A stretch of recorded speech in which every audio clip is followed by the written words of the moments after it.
Constantine. And Constantine, yeah, to get us back on track here. Yeah. Because here's the thing with this movie. Here's how I always felt about this movie. It's a terrible adaptation of Constantine, but it is a fantastic movie. Like, it Yes. is a great movie. It has elements of the Constantine graphic. Not, I mean, his name's John Constantine. Realistically, it kind of stops there in a lot of ways. Like, there's really not a whole lot much else to it that really resembles it all that much, other than his relationship with Hell is like, it's similar enough, right? I mean, there's characters he interacts with. It's just the overall kind of like feel in, I don't know, like aura of the comics really was just not used. It was more or less they made this really great, just like science fiction film more than anything. Like, and it's really good. Like, it's like a science fiction horror kind of movie, and it's really, really good. So I always wanted them to make another one, even though it's really not what I think of when I think of John Constantine as far as his connection to like the DC world and everything by all means, or the Sandman stuff. Like, not what I think of. But Yeah. it's still a really strong and good movie. Because especially when you think about like, I mean, honestly, if anything shows you like and is kind of evident to how like good this movie is, even though it doesn't relate to the comics all that much, and it's just like its own standalone thing, is just like look no further than the Sandman series on Netflix and what they did with the Constantine character, because the Constantine character there is even further away from what this Constantine was on paper, right? Because it's like a woman playing it now. So that already makes it kind of like very different. And this Constantine in the Netflix series didn't really seem to be doing all the mysticism stuff yet. She seemed to be much more boots on the ground exorcism kind of Constantine. I didn't really see her, like, she didn't really know who Sandman was. So, like, she obviously has not gotten into the same kind of escapades that even Keanu's Constantine has yet. But it goes to show you that actress and that interpretation of Constantine still very much felt like Constantine, even though it was a different interpretation of Constantine.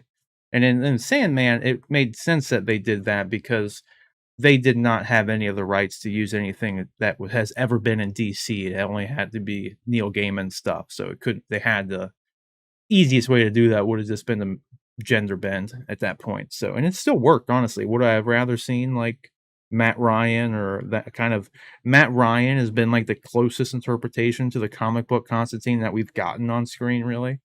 And like, Definitely. I thought he did a good job. They didn't really give him a lot to do and like his own show. That was very mismanaged.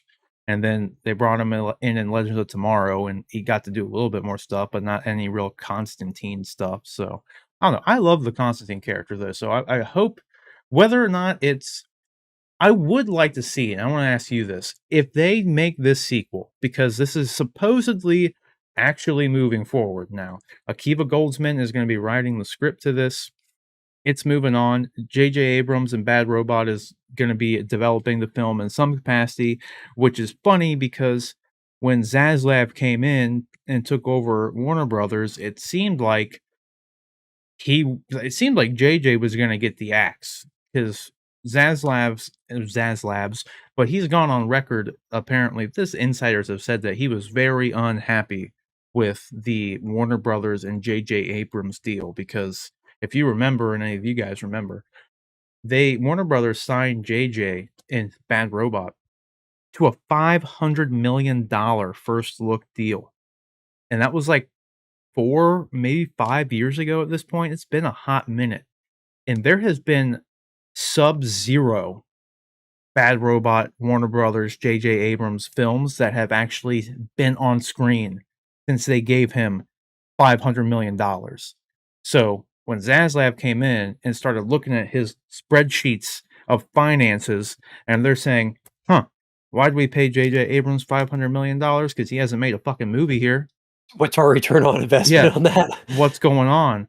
So, like, he did at one point have the like, a Superman movie in development. He had a Dark, Justice League Dark movie supposedly in development at some point in time. I think he even said that I think a Swamp Thing was connected to it, but then they made that show. So, like, all these things that were supposedly in the works, that got killed, and then he was trying to make this TV series that was gonna cost an additional $200 million. It's like that is completely aside from the 500 million they already gave him to be a first look deal. He wanted to make this new IP show for over $200 million, and, like, they killed that. Zaslav was like, "No, that ain't fucking happening," and I thought after that, they were just gonna part ways with JJ at that point and cut their losses, but I guess that's not the case.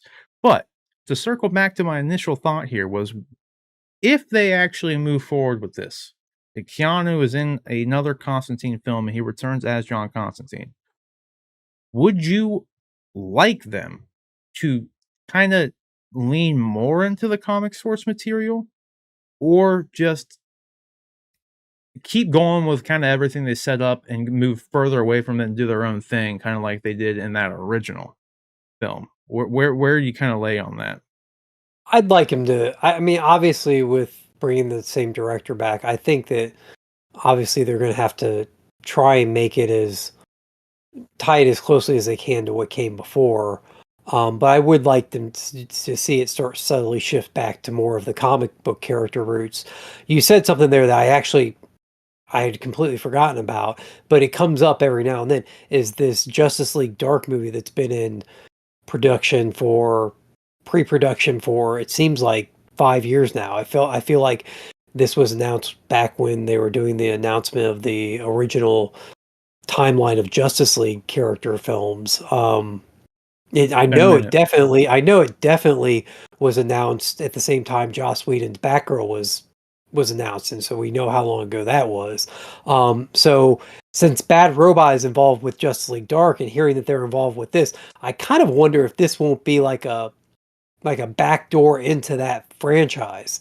If they aren't going to fast track this film and get Keanu on board to do the Justice League Dark film, because then you also have the support of a big name actor on a franchise possibly film, and then they could use this now. Hopefully they don't go the route of Batman v Superman and do like YouTube clips of the other characters in this film, to introduce them. Hopefully, maybe we get one of the characters or maybe two of the characters showing up in this film to kind of get a foot into the door of that world, and then they expand it from there. But I hadn't thought about that. So yeah, I think I'd like it more if they lean back into the comic books. But I'm also curious if they're going to use it to kind of shift us towards that Justice League Dark film that seems to be or eventually coming.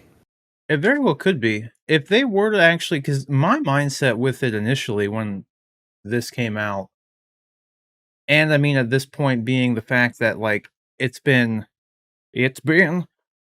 so, like, 5, 6, 7 years now, I feel like, since God, I mean, it was around, like, the 2016 time, actually, so, yeah, like, 7, 8 years almost going on 9 years since they initially announced the, um, Justice League. I guess, to be fair, they never really officially announced Justice League Dark by any means, but it has been reportedly in the works and in development, and J.J. Abrams was attached to it since that first look deal happened, which was, I mean, that was alone at least like 4 to 5 years ago, and I think Warner Brothers was wanting to make Justice League Dark for at least, like I said, like 6, 7 years plus at this point. So I don't know if they're even like, I never even it's just kinda funny that you said that, because I never even once considered the fact that that would even be something that was still on the table. So it could very well be a possibility that they would kinda pigeon toe this Constantine into a Justice League Dark, but then I also kinda feel like, since this initial film was such a departure from the source material, that, like, part of me wonders if that would even be, like, a good thing to do? If it maybe just let this thing be its own thing, but then at the same time, if you're gonna do Constantine and then you wanna do Justice League Dark in any capacity, why would you not just link them together at that point? That feels like the most logical thing to do. I mean, Warner Brothers, granted, is the only real studio out there at the moment who does have, like, a shared cinematic universe, but then they are doing their own thing with other properties. So it's not to say that they couldn't just do that by any means and just do the Constantine thing and let the Constantine thing be its own thing, but then do Justice League Dark with an entirely different Constantine. Who knows? I really do feel like, because like, you wanna know another property that they have actually announced, and they had a we did a video about this, like, years ago. They had a writer attached to it, and I haven't heard Zaslav drop the axe on this or not yet, but, like, they've been developing a Zatanna movie for Yeah. years now. They had Paul No Dini news. attached to write it, right? I think Paul I Dini was think he so. attached at one point to write it? I know they at least had I think they even maybe announced the didn't they announce the actress? I thought they even announced who was gonna do it at some point. I May feel like 10th, Zatanna in danger of being canceled. yeah. I feel like I heard that that one though was safe. Like they're trying to retool it to fit the bigger because that was I think it was supposed to be one of those HBO Max originals, and they're thinking that maybe they'll retool it to bring it to the theater. I don't Yeah, know. this was the exact article that we did the show on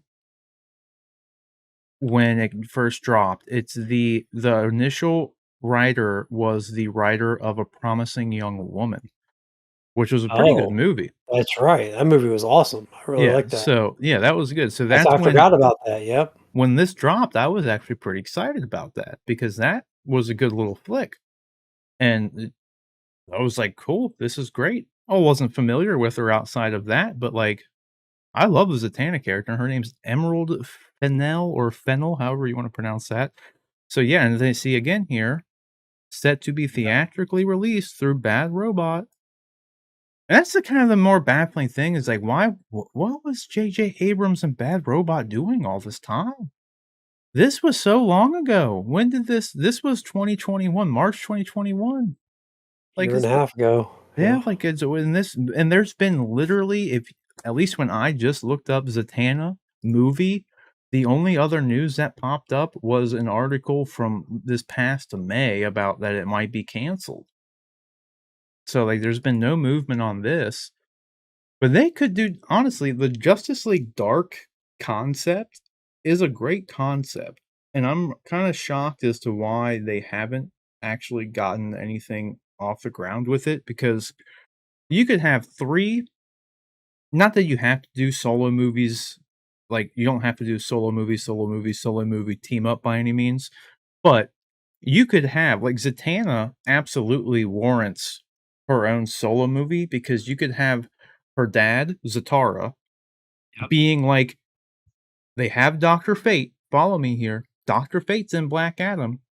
You could totally have a Zatanna origin movie focus on you can kinda take themes from the Justice League, Young Justice rather, to where, like, Zatara has to take on the mantle of Doctor Fate or something, or maybe Zatara has to help Doctor Fate, Zatara dies, that makes Zatanna have to step up and do things, that she never had to do before, work with Doctor Fate, whatever it may be, like, you could do a really cool movie with just Zatanna related things. So just Zatanna, her dad Zatara, throw in Doctor Fate for some more flair, and like that's all connected, and you could do a really cool, even like multiversal kind of movie with just that. And Mhm. then you could have your John Constantine movie to introduce you into the hell aspect of everything, right? All the demons and all that shit. Then you could either do another solo movie or in a Constantine film introduce Etrigan and Nice. you have a solid that's 3 people. Like you could have Constantine have to meet up and work with the demon Etrigan that would be I would watch the fuck out of that movie. Every Oh, time yeah. Constantine ever in any cartoon or movie animated wise ever has to, like, work with even, like, the Justice League Dark film, the more recent one that was based on, like, the New 52 stuff, just Constantine's interaction with people is always fun, for me anyway, because I just love that Cockney. I'm saying Cockney because of his accent.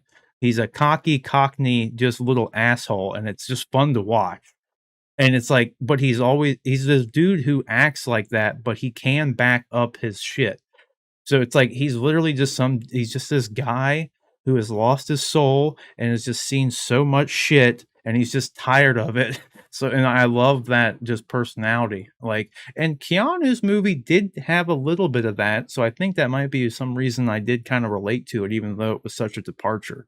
But I don't know, just conceptually, they could do so much with Justice League Dark if they just I don't know, did something with it. Like, Yeah. what would your, if you had to do Justice League Dark, would you want the, like, Keanu's Constantine to be the kinda pivot point for that, or would you want them to kinda go circling back to the original question, would you want that to happen, or would you want Justice League Dark to have that more true comic book kind of adaptation for it, or would you just wanna have them do what works and just kinda go from there? At this point, I just want to see him make good movies. So, I'm That's willing fair. to again. Coming from being an avid comic book reader for the past 30 years, I'm used to different interpretations of the character. I think that it serves them better with the bigger heroes like Superman, Batman, the Justice League characters to really make sure that they're getting the classic well-known versions of the characters on the screen just because that's people have expectations for those characters, especially people outside of comics.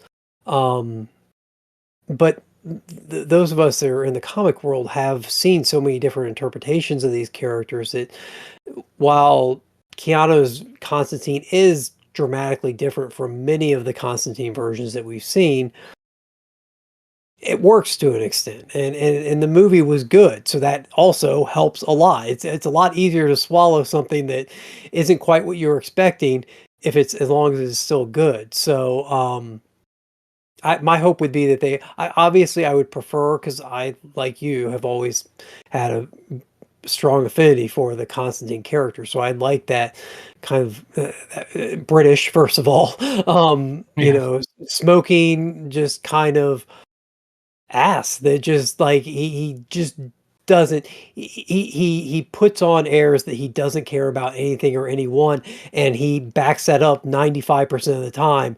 It's that other 5% of the time when he does something that's completely selfless and completely um well, just it is that's completely selfless that you really see the character that he's worked so hard to hide, and I think that's what makes him so good is that you hardly ever get it. It happens once in a blue moon, but he just has these moments of heroism that make you understand why this guy is such a good guy, and yeah, so that's obviously that version is kind of the one I would hope to see. Yeah. Well, that's why I love the character too, because like he doesn't just act like that because he's an asshole. It's like he's a dude who has like I said, he lost his soul. So he knows if he dies, he's just damned. But he also has the gift of foresight, unfortunately, and actually knows what hell is like. Like he's been Yeah. there, he's seen it, he knows what's gonna happen to him. So he's just pretty much at this point he's just lost all fucks because of all the shit. He's like he doesn't have a soul. He's damned to hell when this is all said and done. But then he still, unfortunately, has the gift of foresight. So still, even though he knows that if he dies, he's going to be damned to hell, but he has this attachment to hell and everything. So he's still there killing demons and protecting the world from this bullshit, even though he knows if he dies in the process, he's gonna be damned to hell himself.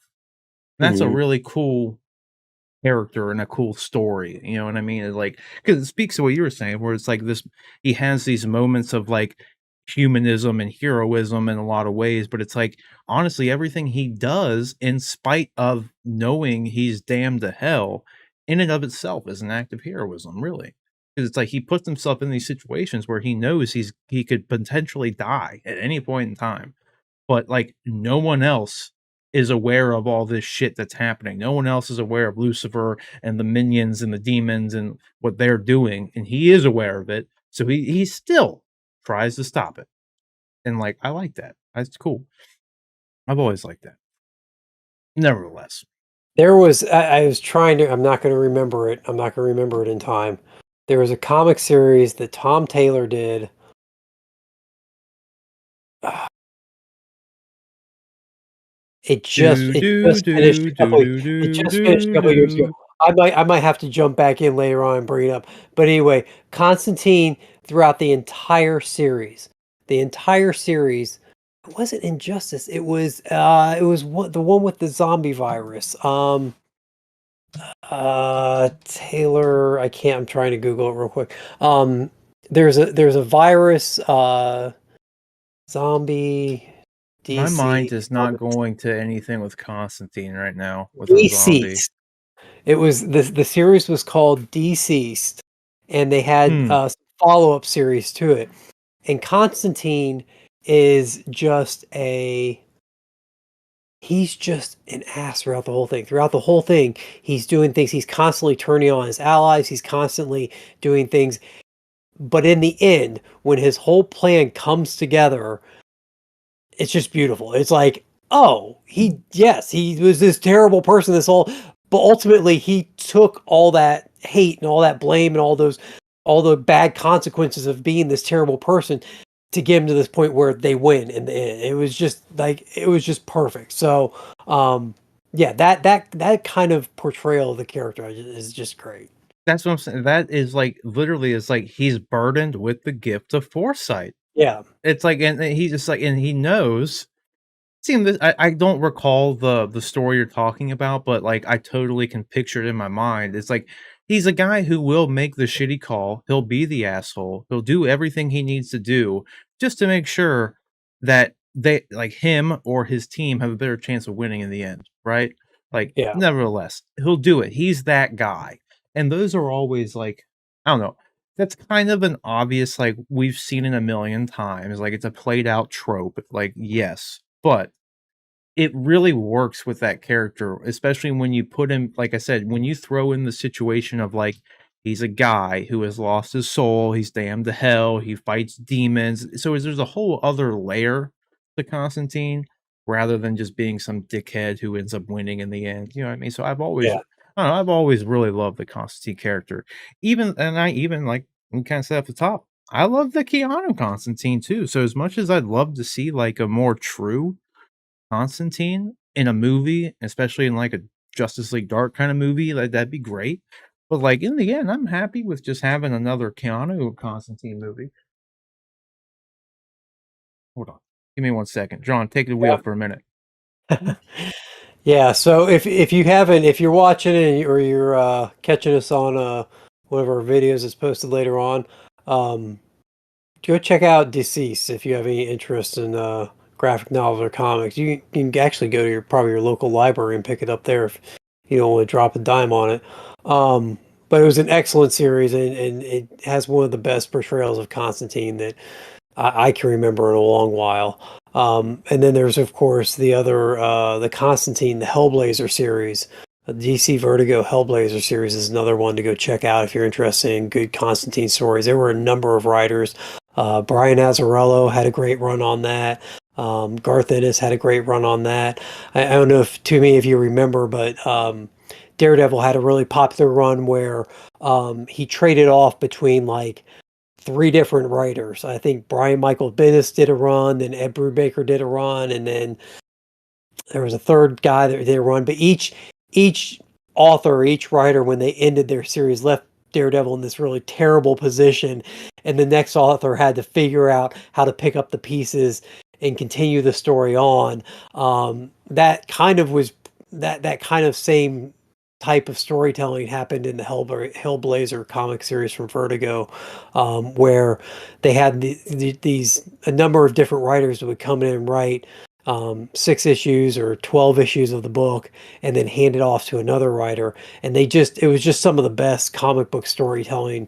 It all made sense. There was a great through line from book to book, but you know, each writer kind of left Constantine in this really terrible position. The next writer had to pick it up and try and solve the issue of what the previous writer had left them. or sometimes just add to Constantine woes and let the next writer have an even bigger burden to shoulder. So yeah, Constantine would be the Hellblazer series would be another one to pick up. Um, that aside, I don't know. We were talking about Bad Robot a little bit. I don't know what Bad Robot's going to be doing. It sounds like that Zaslav is kind of removed DC maybe from because at one point, you know, we're talking about they had the Zatanna book or the Zatanna movie. They had the Constantine film. They had the Superman film that JJ was working on. So they had a number of irons in the DC fire over at Bad Robot.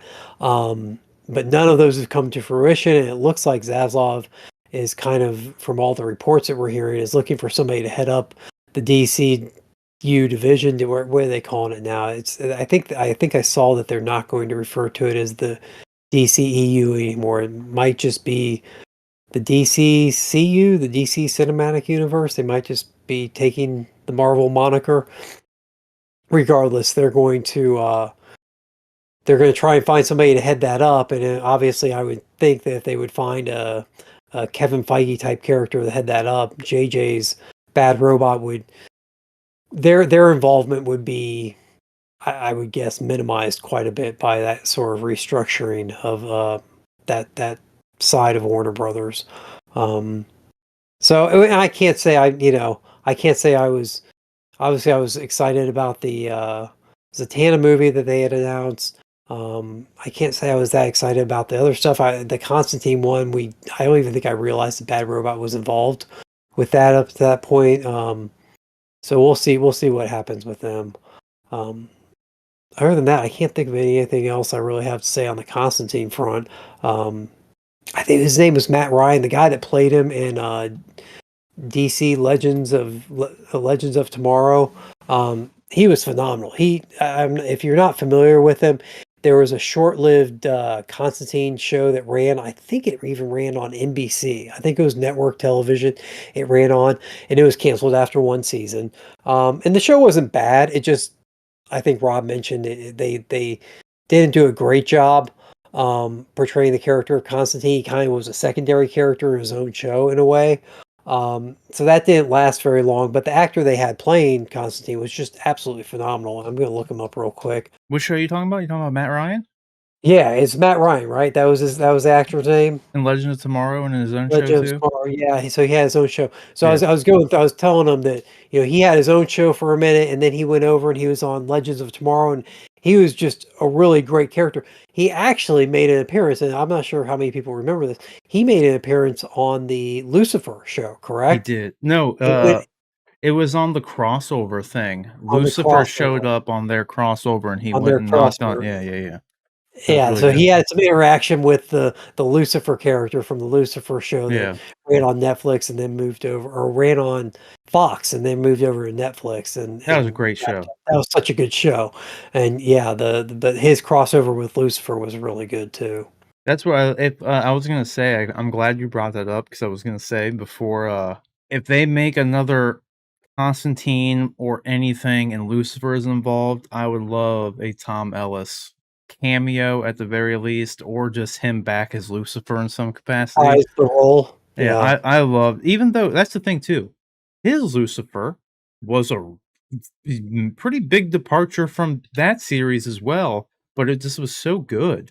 Like, I just That's the loved it. thing, like, It was so that's what I good. was saying earlier about Constantine, like, yeah, ideally, I would love the classic comic book version, but do it well. I think that's part of the reason that some of these like some of those Punisher movies that came out that weren't that great, it was because the movies were bad movies. You're changing the character somewhat, but then you're making a bad movie on top of it, and it's just yeah, it just doesn't work. Make a good movie. Make a good movie first, and then if you can make it, you know, with the classic interpretations, great. But If you like this clip and want to be a part of the conversation, come back and join us for our live House of the Dragon after shows every Sunday around 10:30 p.m. Eastern Time and 7:30 p.m. Pacific Time, immediately following the premiere of each episode on HBO Max. We're also doing live after shows and Q&As every Friday around 9:30 p.m. Eastern Time with a 6:30 p.m. Pacific Time for She-Hulk, Lord of the Rings of Power, and we'll also be doing one for the Star Wars prequel series Andor when that comes out later this month. So if you like those shows, be sure to subscribe to the channel and turn on notifications so you'll get notified every time that we go live, and we'll look forward to seeing you in the chat and answering your questions in our next video or live stream. Thanks for watching, guys. Don't forget to like the video and let us know your thoughts down in the comment section below, and we'll see you in the next one.